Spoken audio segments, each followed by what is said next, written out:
Okay. Sinipag ang aking dalaga na mag-ayos.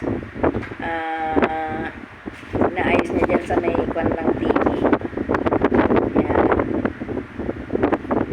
Naayos na.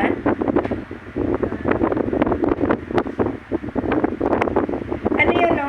Yung drops? Yun, no? Yung bigs at saka drop kong drops, doon mo lagay ako sa ilalim doon. Yan. Naayos na rin niya dyan sa ilalim ng altar. Linagyan niya ng 2 teddy bear. Tapos, yung mga ini-step na, na 3 years. Yan. Tapos, yung,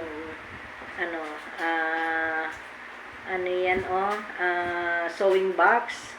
At saka yung lalagyan ng gamot ko. Tapos, doon niya nilagay yung mga, yung mga pabango na tapos sa taas, ayan ang inayos ko kanina na altar. So, sinipag siya kasi sabi niya hindi daw siya muna mag-uwi. Mamayang hapon na daw siya mag-uwi. Kasi ako bawat kilos ko mamaya-maya ay upo, pahinga kasi yung hininga ko tapos ang pawis. Okay, nandyan na si Daddy. Nilak mo yun? Ay, baka ipasok niya yung Ayan. Ipinos ko muna yung pinapanood namin. Ayan, okay na siya. Okay na rin ang aming altar. Tapos andun yung aking, ang aking Divine Mercy. Diyan sa pababa sa hagdan. Kasi hagdan ko po yan. So, ayan na, naayos na po namin ng aking dalaga. Bye-bye ka na. Bye-bye. Dumating na rin si Daddy. Ano naman yan?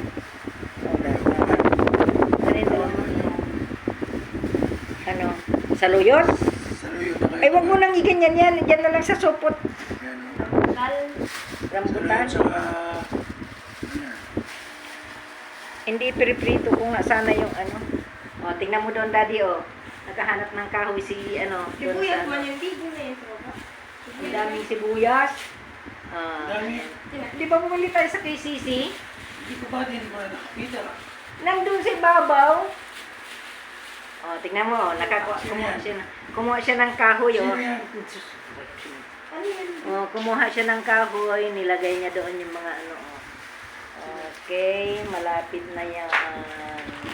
Ipinos din namin yung pinapalabas kayo na ayos yun dyan sa may TV. Babalik ka pa doon? Kailan ang dalian mo kay magprito pa ako. Tapos lagyan ko na lang ng cabbage. Ay, yung cabbage lagyan ko na lang ng itlog tapos prito. Okay. Magtanggal pa ako ng cortina. Yan, ilalagay ko na sa washing na automatic para doon ko ilagay yan sa baba. Ang aking, yan, cortina.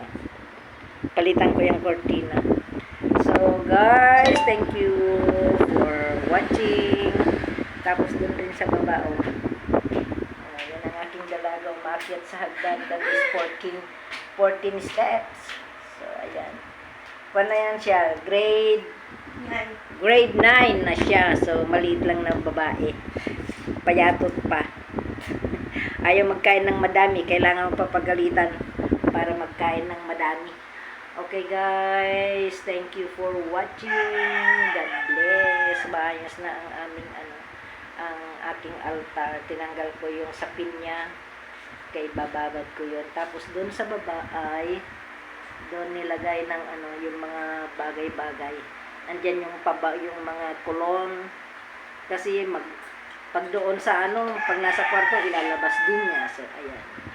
Okay guys, thank you for watching. God bless.